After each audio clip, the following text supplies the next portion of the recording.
This is just the beginning of the readathon. Molly, pick one. Pick one.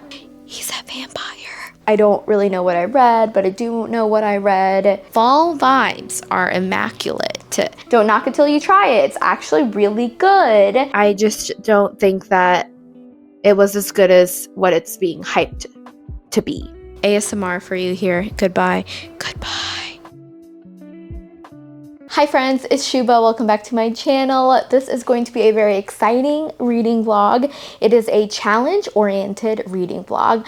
I am going to see how many books I can read in 48 hours. Mark is actually out of town for the weekend. He's at Oktoberfest in his hometown. I don't drink beer, so I decided to stay home, take care of the animals, and see how much I can read. It's going to be a fall cozy vlog. I am full in fall mode. I've never done a 48-hour readathon before. I have done a 24-hour one. I stopped the timer when I was not reading, and in that 24 hours, I read 3 books total. This weekend's video, I'm not gonna stop the timer. I'm just gonna let it keep going for 48 hours. I have quite a few books on my fall TBR that I would like to get through, and they are all right here. 6 books is a lot, and I don't expect to finish all 6 in this weekend, but I did want to have options so I could set myself up for success. The first book is Phantasma by Kaylie Smith. I've been seeing this book everywhere on social media. This is a spicy gothic romantasy, I believe, and it is on Kindle Unlimited. There is a competition involved and a love interest.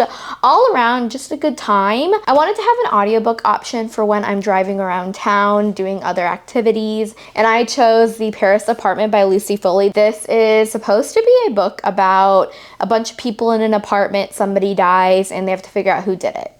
The Dead Romantics by Ashley Poston is the last Ashley Poston book that I have not read yet. This book is about a ghostwriter who ends up falling in love with a ghost. The Library of the Dead by T.L. Huchu. This is a perfect book for October and spooky season. This is about a girl named Ropa who can talk to ghosts, and there are missing children involved. She's gonna play detective. So Thirsty by Rachel Harrison. This is my Aardvark book club pick for the month. If you want your first book for $4, use my code.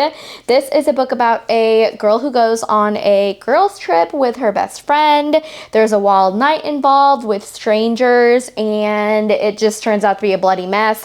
Vampires are involved. The book that I'm going to start off this vlog with is The Familiar by Leigh Bardugo. I have to say I'm a little nervous to read this book, just a little bit. I did Soft DNF Ninth House by her a few months ago. This is a historical fantasy story that takes place in the Spanish Golden Age era. Our main character, her name is Lucia, and she has magical powers that she tries to keep secret. This story has seers and alchemists and some type of familiar that Lucia is gonna have to work with. For some reason, I don't know, but we will find out. Also, let's take a moment for this inside cover. Look at that pomegranate. I need this as a wallpaper somewhere in my house. We have a lot of options. Before I start the timer, I am going to go to Trader Joe's and get myself some reading marathon approved sustenance. I'm still on that fall high, so I'm hoping to grab some fall-like treats and goodies. We'll see what we can find.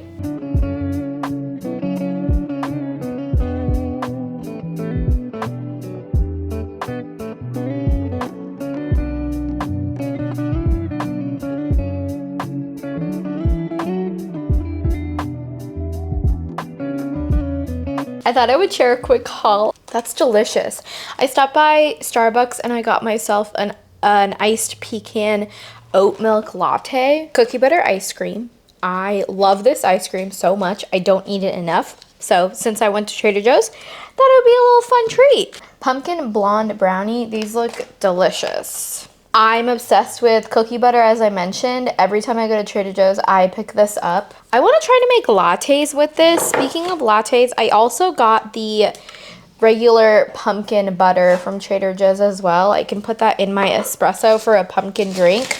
I meant to get maple, but I accidentally got the cinnamon bud spread. This is gonna taste really good in coffee. I would say I got some spiced cider, but this is a very big container. I was at the cash register and I saw these wicked good chocolate bars. Couldn't pass those up.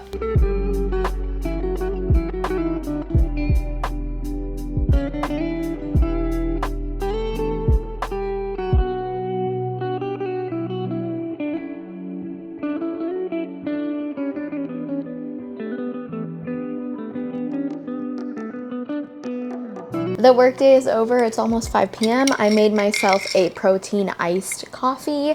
I am about to get settled in and start the readathon. I have my timer. I can't do 48 hours as an alarm or a timer. So I'm just gonna do a stopwatch and we're gonna go for 48 hours without stopping. It is 5 p.m. Friday. So we're going to read for 48 hours until 5 p.m. on Sunday. Let's see how far I get.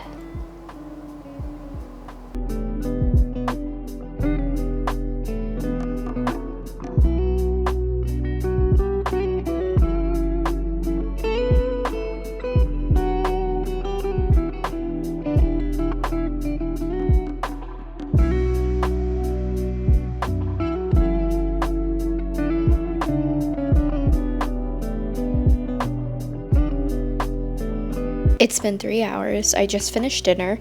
I read about 100 pages. Our main character, her name is Luzia, and she is a scullery maid, and I didn't know what that was. And a scullery maid is the lowest level of hierarchy of maids. So she basically just cleans pots and pans and linen, things like that. And she works for this wealthy family, and the wife of this family is Valentina. During this time, the Spanish Golden Age era, Spain is at war with England.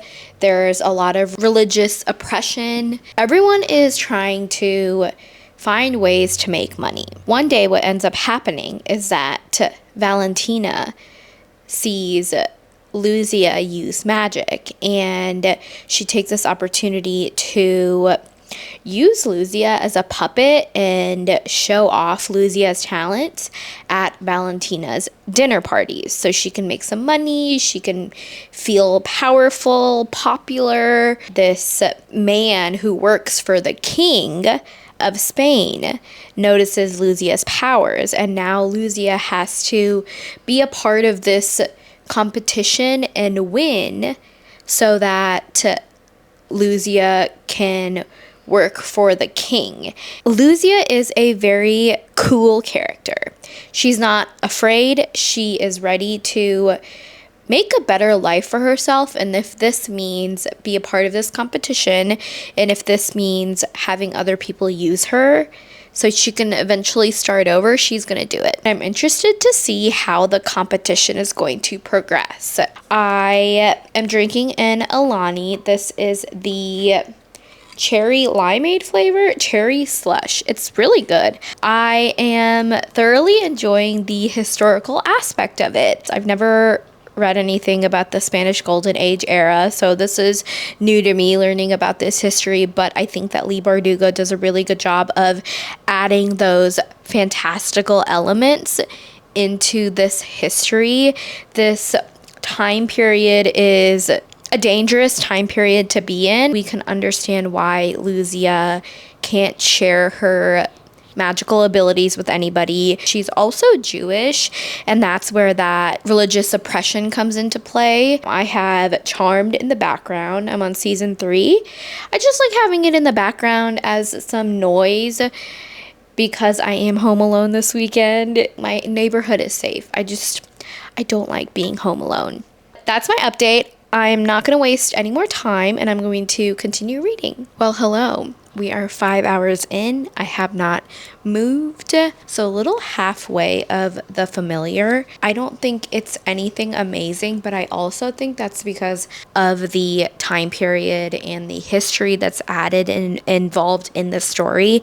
It's still really compelling though. It makes me want to read more historical fiction, which is a good thing because I normally don't read that much historical fiction. A little bit more about the characters. We're learning more about Santagel.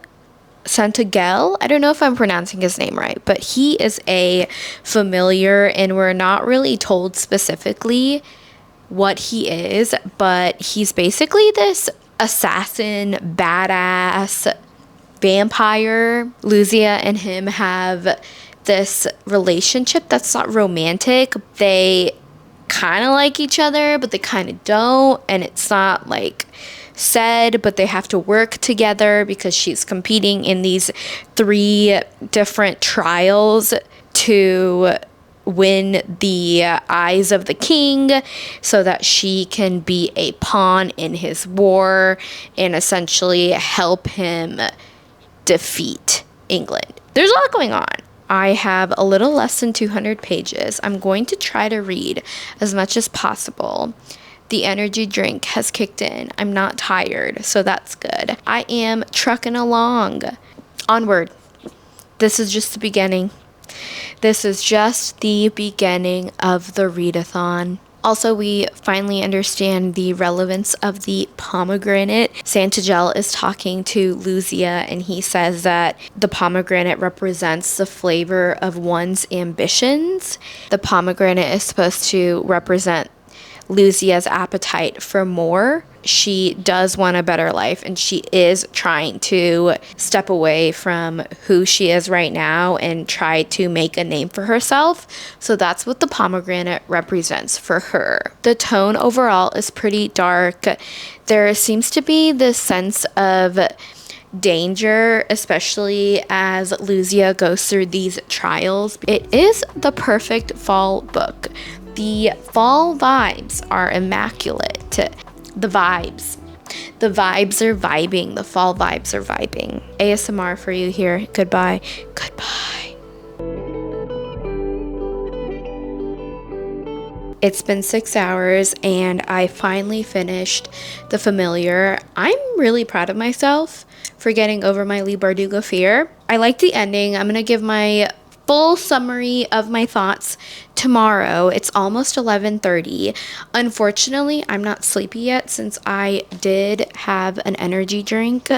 I'm not sure if I want to start a book or listen to The Paris Apartment, which is in an audiobook format, or if I should just go to sleep. Should we have Molly pick which book to read?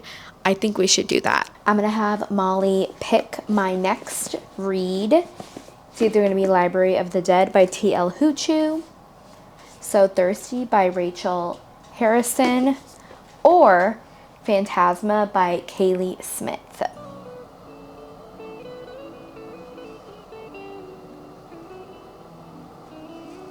Molly chose between The Library and the Dead or So Thirsty. Molly, pick one. Pick one. Molly. So Thirsty it is. I'm gonna start this and talk to you tomorrow.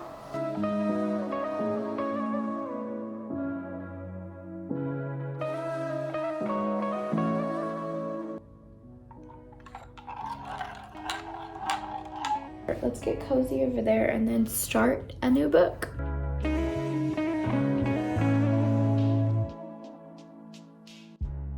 It's the next day. I wanted to give my final thoughts on The Familiar. As a standalone fantasy, it was good. I enjoyed it. I think there were parts of it that were slow, but also that's because of my knowledge on the time period and the historical aspect of it. I did enjoy the fantasy part. Honestly, I went in not really knowing much about what the story is about other than the fact that Luzia has magic and people start to find out. The ending was really good. I enjoyed it. I honestly didn't think that this was going to have much romance in it at all. If you like multi-point of views, then this is probably going to be a book that you'll enjoy, because we get different aspects of people's consciousness who are a part of Luzia's lives. Luzia is such a great character because she acts like she's so small and quiet, but actually she's really smart. She knows how to stand up for herself in the right moments. Overall, there were parts that I vibed with, but then parts that I didn't necessarily like. I don't really know what I read, but I do know what I read. It was good though. I'm glad I started off with this book. We're gonna move on to the second book. I didn't end up reading last night, but I did start So Thirsty by Rachel Harrison. I am 9 pages in, and Sloane is really relatable as a character. She's turning 36 soon. She wears knockoff Uggs, and I can relate to that. And we're already getting ready to go on this girls trip with Sloane and Naomi. And Naomi is Sloane's best friend. Sloane's husband, Joel, who actually is a really shitty husband. He doesn't care for her. He cheats on her. And I think the reason why he surprises her with this getaway for her birthday is so he doesn't have to celebrate her, which is just awful. The writing style is easy to read. It's very different from The Familiar. Kind of nice to have that balance, especially since it's so early in the morning.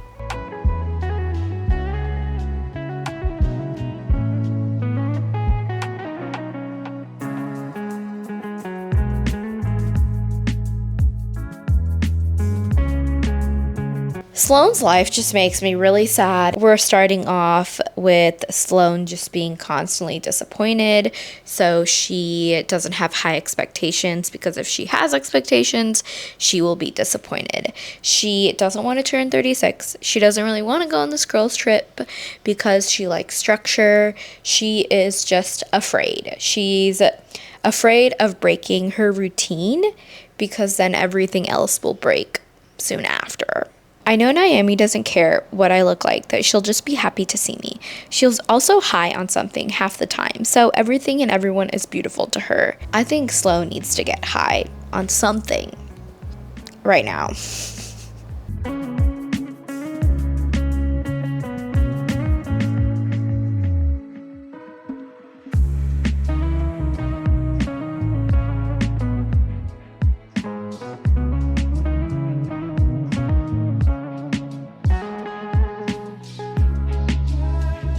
I'm really liking the story so far. It's like a modern day vampire story, and it's an emotional horror story as well. We are reading from our main character, Sloane's perspective, and she is reminiscing on her past with her best friend, Naomi. We are understanding why she is feeling the way that she feels based on her childhood and growing up. That's where that emotional side of this horror story comes from. This book has to do with vampires, and it's very sensual and emotional and intimate way. I love how attached I'm feeling to Sloane. She is finally opening up to this random stranger that she meets at this party, and I like that she is talking about her feelings. Even though he's a stranger, he's a vampire. It hasn't said yet, but he is a vampire. So I'm liking the connection that they're building. It's all around just comforting to see these moments that Sloane is having, especially the eve of her birthday. It's a modern day vampire story, and it is giving perfect fall vibes as well. I am enjoying it a lot. I just finished my second book of the readathon, and it is So Thirsty. I loved it. I loved it so much. It was so good. I probably could have read 100 more pages of this book. I am thirsty for Rachel Harrison's storytelling and writing. I would say that this book is set up into 3 different parts. The first part is more so about Sloane and Naomi's friendship. They're soul sisters. They haven't hung out in so long. And so now this is their chance to have a party, go out and hit the town. Sloane and Naomi are quite opposite from each other, but I think that's why they really click and get along.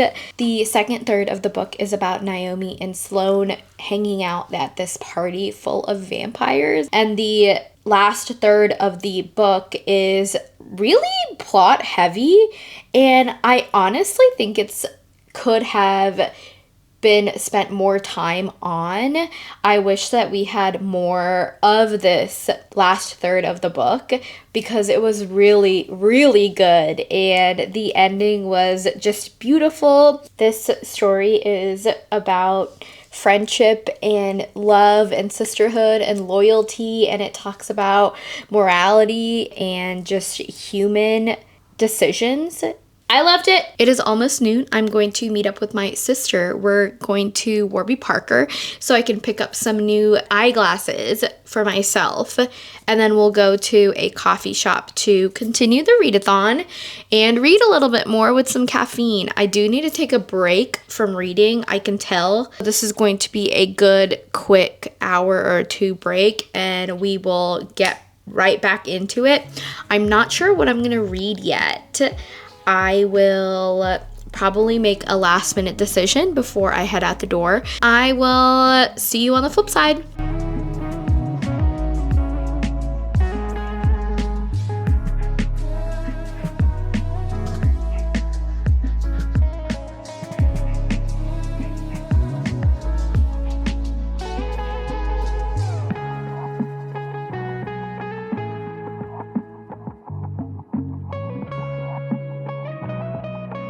I did get some witch's brew from Trader Joe's. This is supposed to be a sweet wine. It's on the sweeter side. I hope it tastes good.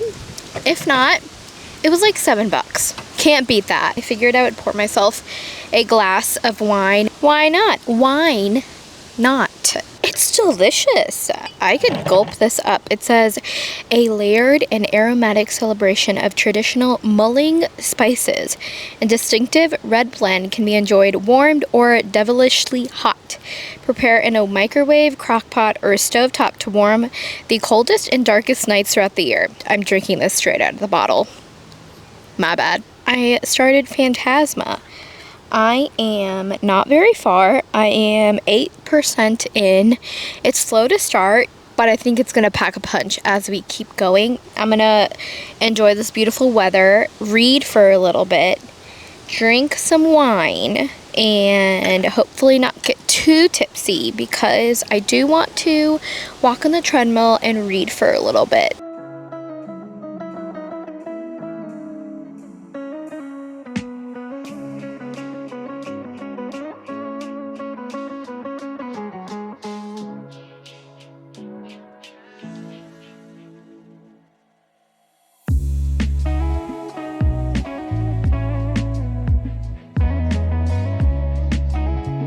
I made myself a very large bowl of mac and cheese and added some fake meat to it for some extra protein. I never mentioned what I've been listening to throughout this 48-hour readathon.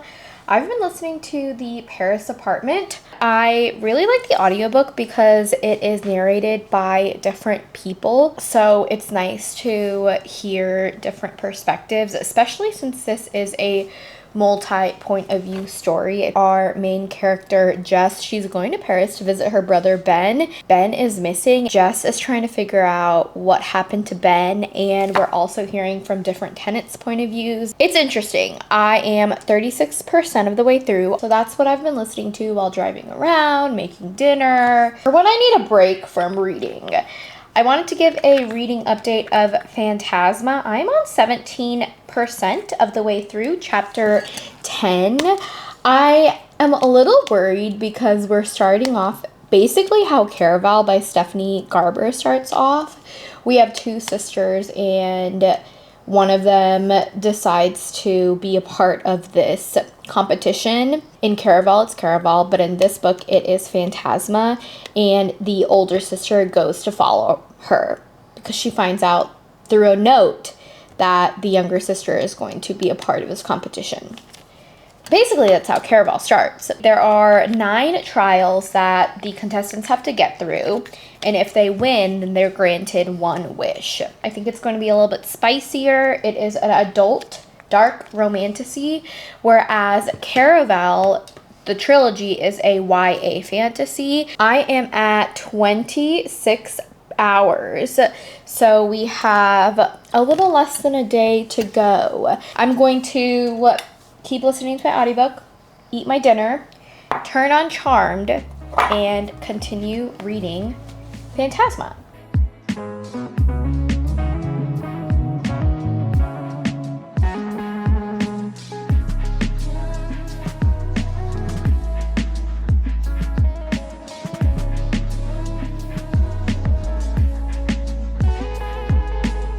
It is Sunday. We made it to 38 and a half hours, so I have about 9.5 hours left. I am still reading Phantasma. I am 29% of the way through. I have thoughts. Thought that this morning we could make some pumpkin bread and have some spiced cider.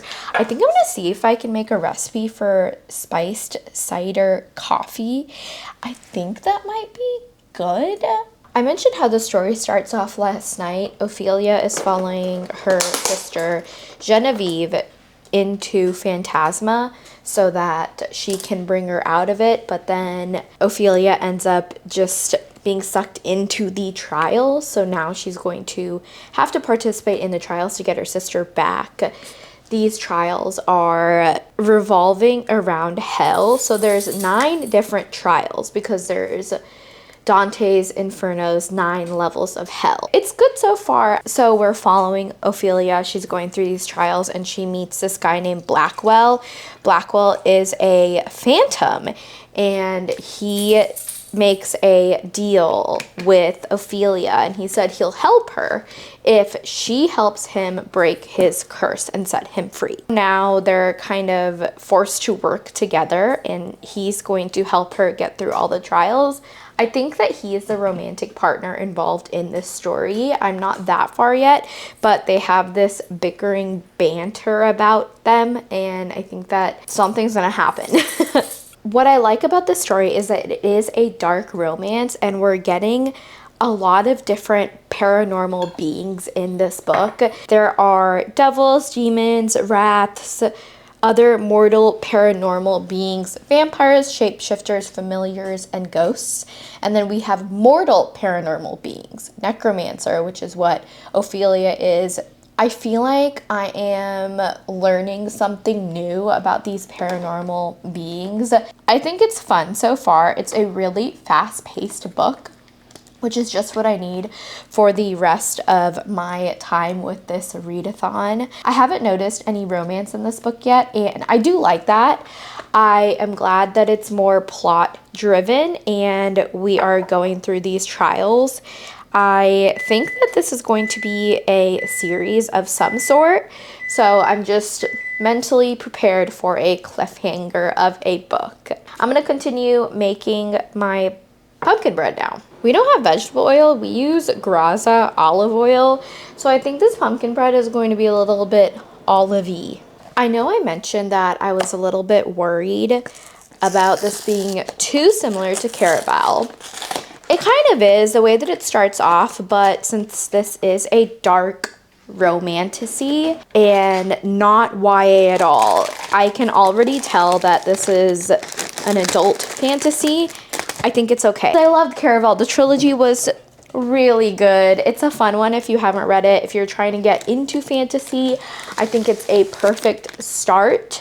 I am not as nervous as I'm continuing on and reading this, which is good. Especially when I read Powerless, I was shocked at how similar it was to the Hunger Games and how similar it was to a lot of other fantasy stories that I read. This one, not so much, and I think it is because of the paranormal activity of it all. Also, what's kind of fun is that while I've been reading, I've had Charmed in the background just so I can have some noise since I am home alone.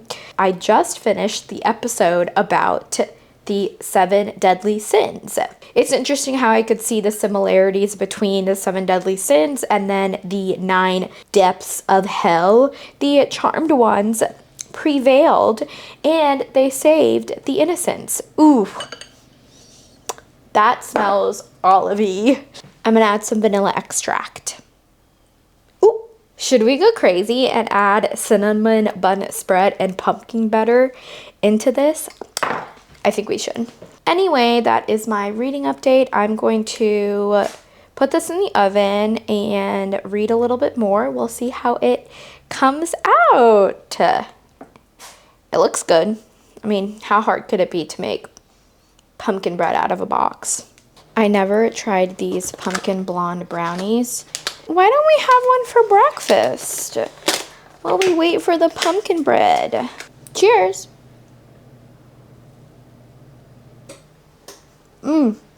With white chocolate chips and pecans. I already have my spiced cider in here. So we're just gonna add some coffee. Should I do espresso or do you think I should do coffee? I'll try 1 shot of espresso and then we'll see how that goes.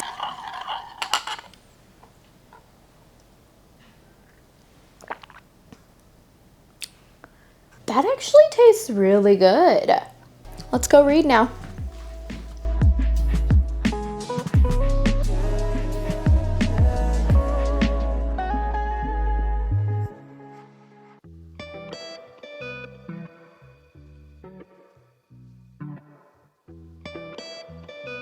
I am 41% of the way through Phantasma, and my Kindle says I have 5 hours and 49 minutes left. With my timer, I have a little less than 8 hours left, so 7 hours.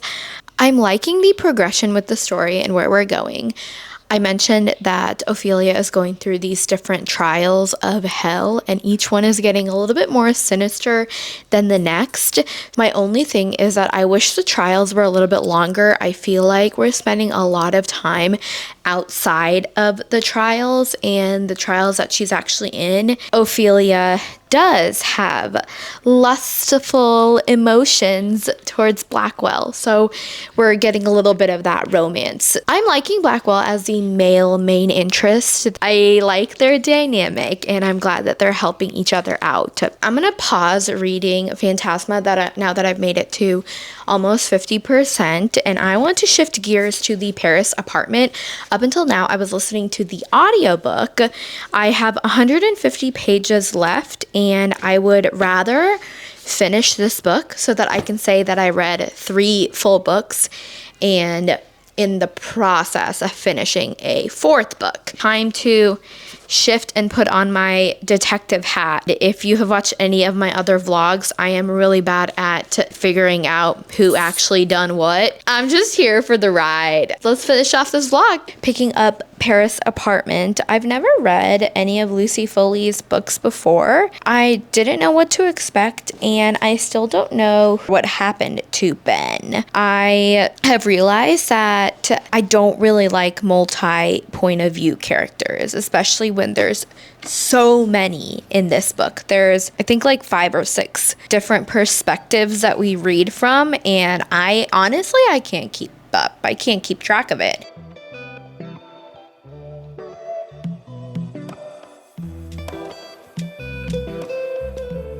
As I'm reading this book, I'm noticing that everyone has some sort of feeling towards Ben. They either really like Ben or they don't like Ben and they have beef with him. There's this unreliable narrator perspective going on since we are getting all these different points of views in first person. We don't really know who can be trusted, and I love those kinds of stories.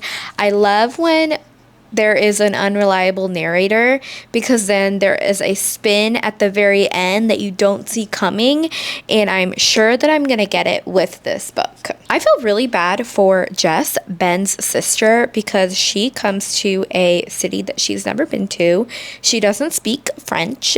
She shows up late at night and now her brother is missing. I cannot imagine being in a city that is unknown to me and I'm unable to speak their language and I can't really get help from anybody. It just sounds like a not fun time at all.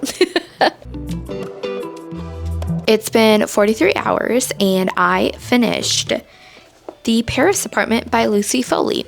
It was good. It was my first Lucy Foley book. I think that there's a lot of hype with her as an author, and maybe I just need to try reading one of her other stories. I wasn't too amazed by this story. There was definitely one plot twist after another. I think at around that 150 post mark, there is something that you find out, which I did not see coming at all, and that was very surprising to me. I liked it. I don't think it was a masterpiece. I don't think that it's my favorite mystery story out there. Definitely my least favorite book that I've read in this 43 hour, it hasn't been 48 hours yet, 43 hour time period. I am actually going to end this vlog right here. I'm going to stop my timer at 43 hours. I'm not going to read 5 more hours. Mark is almost home and I want to be able to spend some time with him. I also need to take a break from reading. I read a lot this weekend and I want to really be able to enjoy the rest of Phantasma. So I'm going to stop the timer here. Once I'm done with Phantasma, it might take me a few more days. I will pop back in here. So future Shuba will pop in and give her future Shuba, we will give you my final thoughts on Phantasma by Kaylie Smith. Hello, future Shuba here with Dobby, my buddy, my Dobberoonie. I never gave a final reading update of Phantasma by Kaylie Smith. I did end up finishing it. I know it's a 500 plus page book, but it took me a really long time to get through. I ended up giving it a 3.5 out of 5 stars. A lot of it reminded me of Caraval, and that I just couldn't get that out of my head. It was a fun book. It was really fun. I enjoyed the competition aspect of it. I enjoyed the dark fantasy. I liked our characters, but I could not let it go. It reminded me too much of Caraval, even the ending of it. There's a sequel coming out next year, and it ended the same way as Caraval did, where I, as a reader, feel like I don't have to read the next book. I could read Phantasma as a standalone. The same thing ended with Caraval. I'm very conflicted, and maybe I will have better feedback and a more comprehensive review during my October book reviews video. I don't know, I can't put my finger on it. I did mention this and I still believe it. I wish that we would have spent more time in the actual competitions. They went by very quickly, and I think Kaylie wanted to make sure we had enough time with our main characters interacting together, but I still would have loved to see more of that action and more of the competition and the trials that we have, because they're such a big part of the story. Overall, 3.5 out of 5 stars. It was good. I just don't think that it was as good as what it's being hyped to be. Future Shuba out. With that, let's wrap up this video and talk about the stack of books that I read or didn't. I did not get to read The Library of the Dead by T.L. Huchu. I still really want to. This is on my October TBR, so I plan on reading it. The Dead Romantics by Ashley Poston, another book that I was hoping to get to. I am glad that I didn't choose it though. I don't think I was really feeling the romance vibes. I just talked about this, The Paris Apartment by Lucy Foley. I would give this a 3 out of 5 stars. There were parts that I didn't necessarily like about it, but there were also parts in the storyline that I did like about it. It was a good book. I would recommend this if you are wanting to try a thriller or mystery. It was a quick read. The Familiar by Leigh Bardugo. This was the first book I read in this vlog, and I'm happy to say I'm no longer afraid with her writing style. Maybe that means I'll try Ninth House again. It was really good from a historical perspective. Also thought the fantasy was fun. There were definitely pieces in the story that I did not see coming, and I enjoyed the ending. I would recommend this book if you like Leigh Bardugo's writing style. I enjoyed it, not my favorite, but it was still good and I'm glad I read it. Last book, my favorite book in this video, is So Thirsty by Rachel Harrison. I loved this. I give this a 4.5 out of 5 stars, and the only reason is because I wish it was longer. I loved this vampire story that is more focused towards friendship and love and loyalty. There are so many quirky aspects to it that I really enjoyed. I really like Rachel Harrison's writing style, and I highly recommend. These are all of the books that I read in an almost 48-hour time period. 3.5 books is not bad. I think that's really good. Also, some of these were longer books than others, so really balanced it out. I had a very cozy and fall weekend. I faced some Leigh Bardugo fears. I ate some really good food. I tried spiced cider in my coffee, which is delicious. Don't knock it till you try it. It's actually really good. And I read a lot of good books. I am so glad that I got through my fall TBR, some of my fall TBR. I'm going to end this vlog here. Until next time, I will see you in another video. Bye.